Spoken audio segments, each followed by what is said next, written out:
Hello students, स्वागत है आप सभी का ESC मनकापुर के इस नए वीडियो में। आज के इस वीडियो में हम लोग केमिस्ट्री का पार्ट 2 बिलियन, जिसमें आपका एक टॉपिक है अणुसंख्यक गुणधर्म। ये टॉपिक आपके इस पार्ट का सबसे इम्पोर्टेंट टॉपिक है, जिसमें से आपको हर वर्ष कुछ ना कुछ कोई ना कोई क्वेश्चन जरूर पूछा जाता है इस टॉपिक से। तो ये टॉपिक आपके परीक्षा की दृष्टि से बहुत इंपॉर्टेंट है। इससे आपके न्यूमेरिकल्स भी पूछे जाते हैं और इसका डेरिवेशन भी पूछा जाता है।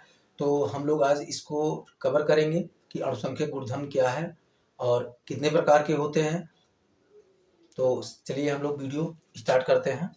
तो सबसे पहले हम जानते हैं अणुसंख्यक गुणधर्म क्या है। बिलियन पार्ट का बिलियन में इससे पहले हम लोग राउल का नियम पढ़ चुके हैं कि राउल का नियम क्या होता है। अगर आपने उस वीडियो को नहीं देखा है तो आई बटन में मैं लिंक दे दूंगा, आप उसको देख लीजिए, क्योंकि राउल का नियम भी आपके इस बिलियन पार्ट का सबसे इंपॉर्टेंट टॉपिक है। तो बिलियन में अणुसंख्यक गुणधर्म क्या होता है, तो हम लिख रहे हैं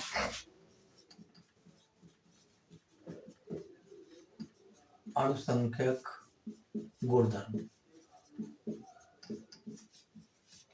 इसका मतलब होता है कि किसी बिलियन का वह गुणधर्म, बिलियन का वह गुण जो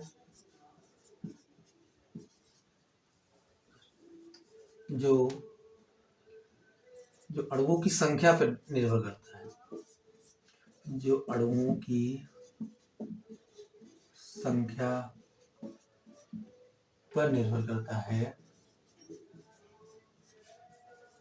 जो अणुओं की संख्या पर निर्भर करता है, अणुसंख्यक गुणधर्म कहलाता है।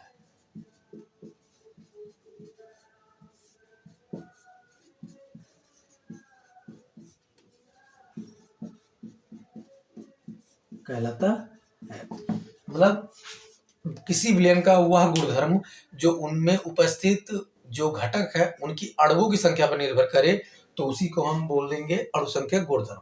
और अणुसंख्यक गुणधर्म 4 प्रकार के होते हैं। लिख लीजिए कि ये 4 प्रकार के होते हैं।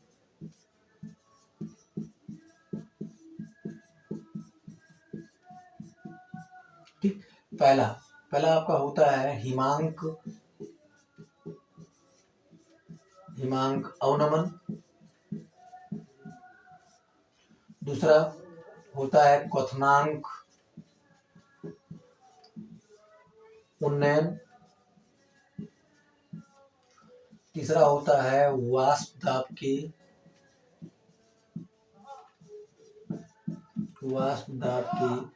सापेक्ष अवनमन।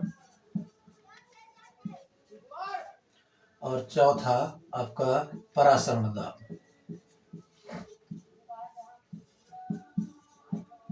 ठीक, ये 4 प्रकार के होते हैं। पहला हमारा हिमांक अवनमन। हिमांक अवनमन का मतलब होता है कमी, और हिमांक में कमी होती है तो उसी को हम बोलते हैं हिमांक अवनमन। क्वथनांक उन्नयन मतलब क्वथनांक में वृद्धि। वाष्प दाब के सापेक्ष अवनमन, वाष्प दाब में कमी जो होती है। और परासरण दाब, ये 4 प्रकार के होते हैं। तो इस वीडियो में हम लोग कोशिश करेंगे कि हिमांक अवनमन और क्वथनांक उन्नयन, इन दोनों टॉपिक को इसमें कवर किया जाए, और इसके बाद नेक्स्ट वीडियो में हम आपको वाष्प दाब के सापेक्ष अवनमन और परासरण दाब के बारे में जो भी डेरिवेशन है उसको हम कंप्लीट कराएंगे। तो आप लोग इसको नोट कर लीजिए। उसके बाद हम लोग पहले टॉपिक हिमांक हमारा है हिमांक अवनमन। हिमांक अवनमन का मतलब होता है कि जैसे आपका जल है, जल का जो हिमांक होता है वो 0 डिग्री सेल्सियस होता है। आपको पता है कि जल कितने पे जमता है, तो जल हमारा 0 डिग्री सेल्सियस पे जमता है। लेकिन अगर उसमें कोई आवासशील पदार्थ मिला दिया जाए, जैसे आपका नमक हुआ, फिटकरी हुआ, अगर इनको उसमें ऐड कर दिया जाए तो उन जो हिमांक होगा वो 0 डिग्री सेल्सियस पे नहीं जमेगा तब पानी आपका।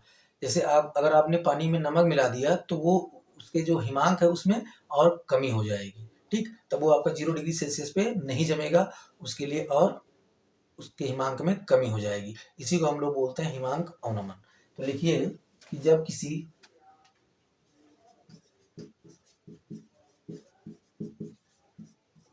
किसी शुद्ध विलायक में, या सीधा लिखिए, जब किसी विलायक में आवासशील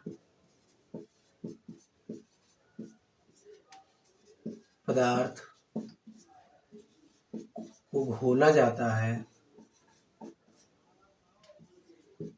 घोला जाता है तो हिमांक में कमी आ जाती है।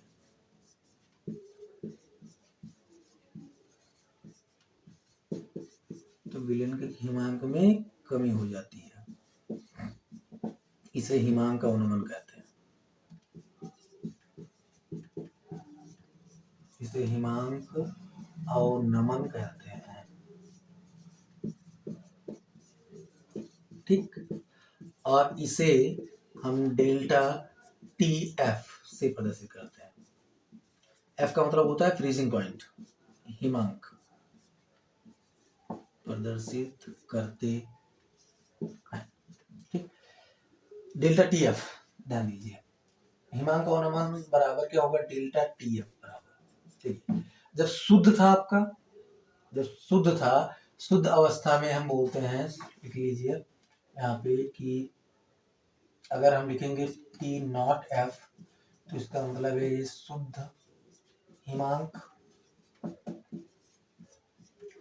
ठीक, और टी एफ सॉरी शुद्ध विलायक का हिमांक हो जाएगा और ये विलयन का हो जाएगा।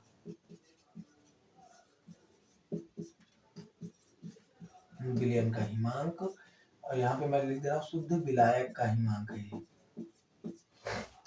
ठीक, अब देखिए पहले आपका जो पानी था वो 0 पे जमता था, लेकिन जैसे हमने वाष्पशील पदार्थ मिला दिया, नमक मिला दिया, या आप फिटकरी मिला दिया, या कोई भी दूसरा पदार्थ अगर हम इसमें घोल दे रहे हैं तो 0 डिग्री सेल्सियस पे नहीं उबलेगा। तो इसका मतलब होगा कि जब शुद्ध था तो 0 पे उबल रहा था, लेकिन अब इसको हम लिखते हैं कि जो कमी हो रही है वो कमी होगी T F minus T not F. ठीक, देखिए विलयन का जो हिमांक होगा वो बढ़ जाए, उसमें कमी आ जाएगी, और शुद्ध जो था उसमें से अगर हम माइनस कर देंगे तो हमें मिल जाएगा क्या, कि हिमांक का अवनमन। ठीक, ये हमें मिल गया सूत्र। अब इस सूत्र से हमारा काम नहीं चलने वाला, हम एक और सूत्र का निर्माण करेंगे इससे। इसके लिए आपको एक लाइन लिखना पड़ेगा कि विलयन का हिमांक का अवनमन, विलयन का हिमांक अवनमन विलयन की मोललता, विलयन की मोललता पर निर्भर करता है।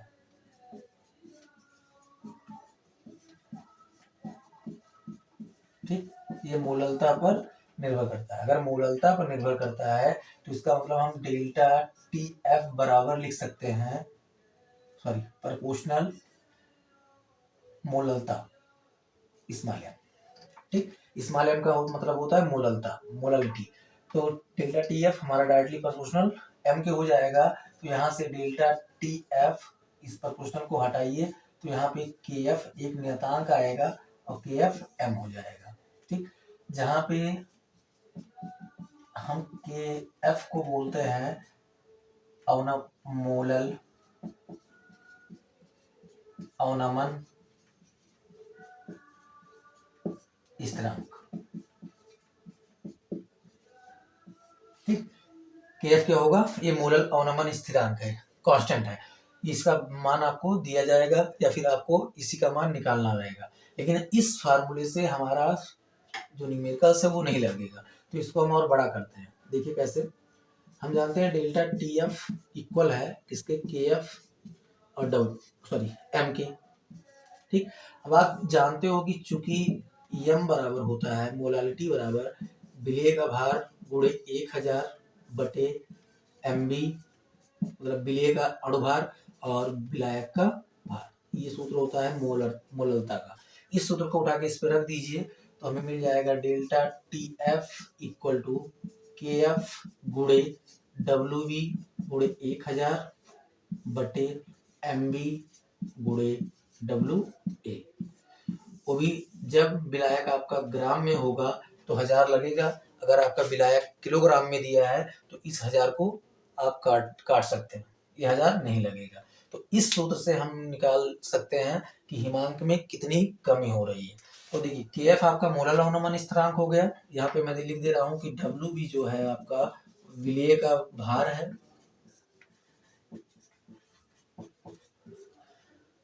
एम बी जो है आपका वो विलायक वो विलेय का अणुभार है।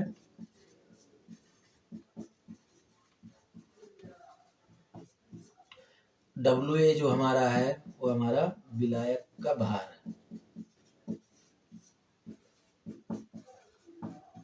ठीक, तो इस सूत्र से आप हिमांक अवनमन आराम से निकाल सकते हैं।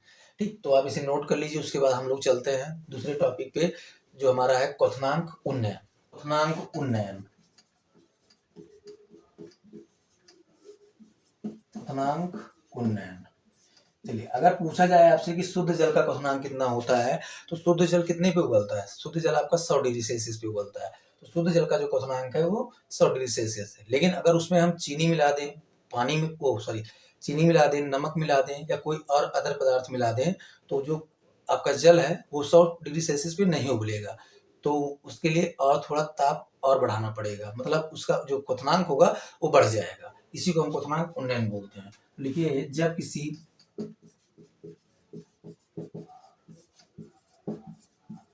शुद्ध विलायक में किसी अवाष्पशील पदार्थ को घोला जाता है तो विलयन के क्वथनांक में वृद्धि हो जाती है। वृद्धि हो जाती है, इससे क्वथनांक उन्नयन कहते हैं।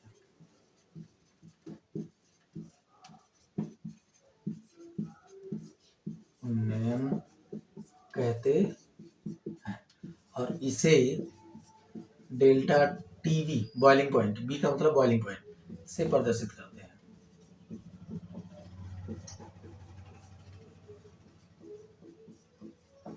ठीक, डेल्टा टीवी से प्रदर्शित करते हैं। अब देखिए, डेल्टा टीवी इक्वल टू क्या होगा? ठीक, डेल्टा टीवी इक्वल टू होगा कि TV minus T not be. ठीक, यहाँ पे देखिए, जो टीवी है आपका वो आपका विलयन का क्वथनांक है। विलयन का क्वथनांक है, और टी नॉट जो भी है वो आपका शुद्ध विलायक का है। मतलब उसमें आपने अभी विलेय पदार्थ नहीं मिलाया तब शुद्ध विलायक का क्वथनांक। ठीक, ये हो गया। अब इसमें भी एक लाइन आपको लिखना पड़ेगा, क्योंकि इस सूत्र से आपका डेली न्यूमेरिकल्स नहीं लगेगा। तो न्यूमेरिकल्स के लिए हम लिखते हैं यहाँ पे कि विलयन का क्वथनांक उन्नयन विलयन की मोललता पर निर्भर करता है।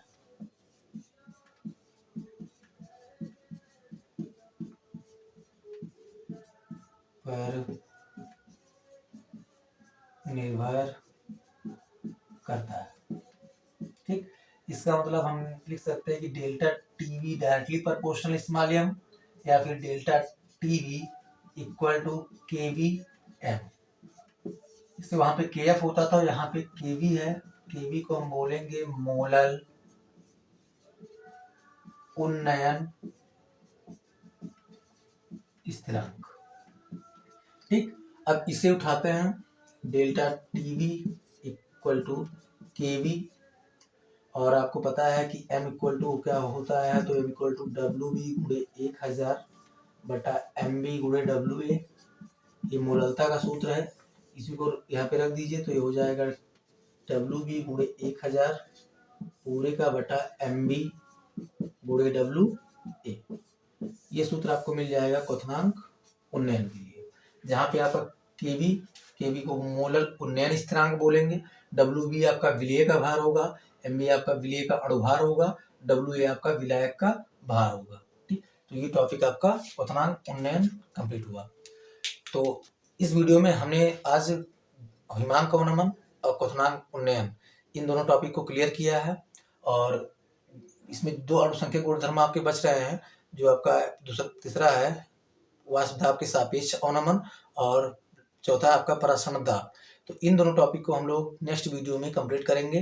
तब तक आप लोग इसे नोट कर लीजिए, और अगर ये टॉपिक आपको अच्छे से समझ में आया है, अगर ये वीडियो आपको पसंद आया है, तो आप लोग वीडियो को शेयर कीजिए, लाइक कीजिए, और जो भी चैनल पे नए बच्चे हैं उनसे मेरा रिक्वेस्ट है कि आप लोग प्लीज़ चैनल को सब्सक्राइब कर लीजिए और बेल आइकन को भी प्रेस कर दीजिए, और हमारे इस चैनल से जुड़े रहिए और जुड़कर अच्छे से बोर्ड परीक्षा की तैयारी कीजिए आप लोग। और आप सभी का बहुत बहुत धन्यवाद हमसे जुड़ने के लिए। Thank you.